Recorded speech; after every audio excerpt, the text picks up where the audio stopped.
Now I'm going to try to keep my excitement on check for this one because I did purchase this one with my own money, right? I'm excited to pick one up and check it out here in the channel. It's definitely supporting one of your favorite knife YouTubers on the platform.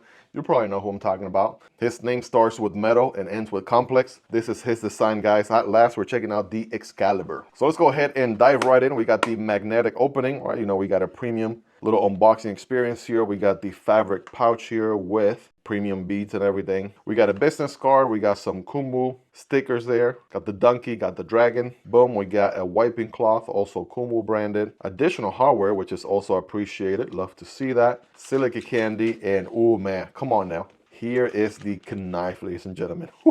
Oh baby, every time I get a chance to unbox a Kunwu knife, I get excited because I know their knives are top notch.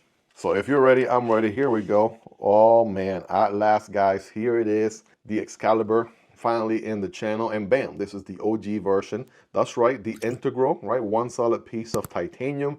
And I remember, you know, just watching Metal Complex videos back when this was kind of in the works and what he was talking about coming up with his design and what it was inspired by. And I just knew right off the bat from the start, I definitely wanted to get my hands on one as soon as possible. And, you know, the timing and everything just worked out just right for me to be able to do it. Now, technically speaking, I'm a little bit late to the game, but yeah, we got titanium here everywhere. On the pocket clip, we got obviously a solid titanium piece with the amazing diamond pattern milling, which I absolutely love. Here is the Kunwu Chad for comparison. So I absolutely love the way Kunwu does their diamond pattern milling. I want to say perhaps maybe a larger than usual. Yeah, this is more what I'm used to. A time mask is pivot color, right? This is, I want to say, typically the width, but on the show side, bam, they hit you with the bigger one. It's interesting, it's not the same side on both ends. We're gonna have a lock bar, we're gonna have a little stop here for the lock bar to not overdo itself. There's a stress relief cutout on the outside. And if you're a member to the Metal Complex channel, you've probably seen the icon here and there.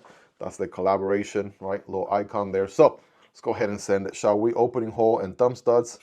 Oh, bam, right? There it is, guys. At last, we have a beautiful drop point blade, almost Wharning looking, but we have some belly here. So just the overall beautiful looking geometry.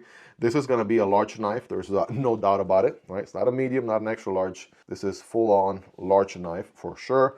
Flat grind, and we have one of my favorite steels of all times, Van X Super Clean. So very corrosion resistant steel to say the least. Love the whole pill shaped hole with the fuller sort of carrying it forward there.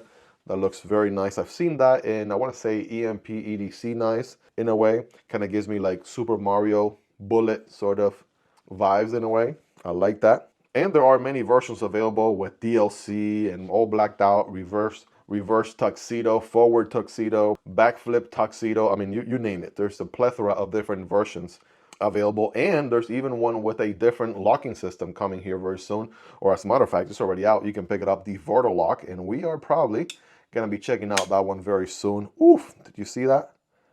Drop shot. Oh man, that is money. Money!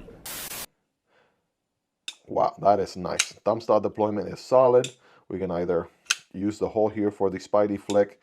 If you use the meat of the middle finger, you can Spidey flick as well. You know I'm gonna go for that opening hole every single time on the reverse. And some people are saying they were able to front flip it. Right? I'm not even gonna try just right off the bat because it doesn't have a very pronounced front flipper, so it's not intentional. You're not supposed to front flip it, but some people have managed to pull that off. I don't know how, but man, solid action, no doubt about it. We got a full 4-finger grip on the hammer like grip there, good to go. Of course, I got average size hands. If you forward choke, you're able to get into that finger choil, right? That feels nice and controlled. You got a nice little crown spine of the blade here with some jimping on it, right? Love to see it. Nice and solid. I like how this cutout here and the blade all lines up really nice. I mean, an integral knife, man, that is so comfortable on the hand. I feel the pocket clip, and that's about the only thing, so I'm going to go 9.5 out of 10. We got a steel insert, which is actually visible from the outside. That's an interesting decision there. Taking a closer look here at the inside, we have, man, this is solid titanium through and through. There is no milling on the inside. I mean, it makes sense, right? If it's an integral, how the heck are they going to get in there and mill out the actual handles if it's just one solid piece? So you can see the construction there. Very solid. Now, Obviously, I mean, it goes without saying, if you've been in the knife world for a minute now, right, integral knives are going to be a little bit more expensive in nature, right? They require more material, more machining as compared to, you know, a sandwich knife with two slabs for handle and a backspacer or standoffs for that matter. So this is going to be a higher cost, also going to reflect as a higher cost knife. But I mean, if you're looking for a grill knife or a more premium knife, period, right? Obviously, this is going to give you definitely going to check that box. It's going to scratch that itch without a doubt. I like this portion right here. It makes it nice and comfortable. No hot spots anywhere. Diamond pattern makes it nice and grippy on the handle. I mean, let's just call it what it is. I mean, what is there to nitpick about? I'm trying to nitpick here. I don't want it to be like, hey, you know, you're a fan of Metal Complex. Of course, you're going to talk good about his knife. You know what I'm saying? Well, not really the case. I mean, Richard put in the time, man. He designed a very solid, absolutely amazing, good looking knife. There's just no way around it. So, I mean, if I had to nitpick at anything, it is a frame lock. So how much of a reversible pocket clip as compared to a lefty friendly version? Kunwu actually does a pretty good job making lefty versions of their knives, right? They typically have many models that are full on lefty. So if it's a frame lock, you'll have the lock bar on the opposite side and things like that. Some models do have, right? I'll take the Chad here, for example, pocket clip, right? Reversible if it's something like a crossbar lock, or if it makes sense to make it reversible, or if it doesn't and it's more like a frame lock, then they'll just make a lefty version. So I'm sure that's an option as well. That could be the only thing I wasn't a nitpick at, but Sergio has probably thought about that already. So I just found out something pretty interesting here. Just, you know, design overall. At first, I'm like, I'm sure it has an internal, you know, milling here for a stop pin or what have you. But again, it is an integral, so they cannot drill inside of the handle just for the, you know, except for the default cutout. So the way they managed to do that, the actual blade stop here on the close, obviously in the open, I want to say the thumb studs are pulling off the stop there, right, holding the blade in place. Yeah, there's no movement there, no side to side, up and down of any kind. As a matter of fact, these thumb studs are not removable, or at least they don't have hardware that you could use to remove the thumb studs.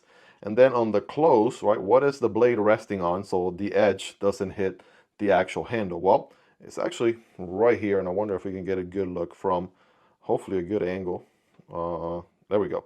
So there's like this section right here of the cutout on the handle. Maybe we can get a better look. All right, there's like a little crease going on right here inside of the handle itself. That's going to hit the blade about right there. Seems to be the marking on it. And that's going to be your stop to the blade on the closing as such. There we go. I'm trying to find the right angle. Hopefully that's a bit of a better view. But again, just a quick observation. I'm mesmerized at how they managed to pull it off and being an integral and all. It kind of gives you an insight into different approach they have to take, you know, as compared to a regular sandwich knife where you screw two handles together versus milling out a whole solid piece. You kind of have to change the approach there quite a bit. One other thing I'm noticing too is we do have quite the strong detent. Kunwu tends to do a pretty solid detent. If you like a slightly stronger detent, yeah, Kunwu definitely's got you covered there. I recently checked out the TAO 3 and just kind of got a reminder of how strong of a detent they got going on with that model. And then now that I'm checking out the Excalibur here, right, it is no different. Detent is tuned pretty good, very, very on the slightly stronger side. And the $1,000,000 question here is, can we deploy off of the fuller? We do have a fuller here. The answer is yes. The answer is yes. I mean, did they think of everything? I think so, right? Deployment of the fuller, right? If you had to, the answer is, man, come on. They absolutely nailed it right there. You absolutely can get at it. Almost makes you think that you wouldn't be able to, but definitely defies the odds. And bam. Holy macaroni, guys. That is awesome. I'm also noticing it's a little bit butt heavy here, right? I want to say the balance is maybe about right there or so. Right about maybe a little bit towards the back half of the curve here for the finger axis to the opening hole and the lock bar. I want to say the reason being we have a pretty solid amount of about that much, right? That's solid titanium right there, right? I'm seeing the milling on the inside is nice and curved. Kind of goes like this, right? And then it kind of drops, right? Kind of the shape of the same belly of the blade in a way, right? But like that. So it kind of makes it a little bit heavy there. But yeah, there's your balance, more or less about right there. Man, this is Yeah, this is an amazing knife. I'm excited to pick this up. It's kind of like that feeling that Richard, aka Metal Complex, talks about when you're, been wanting to purchase a knife, you finally pull the trigger and you get it on hand.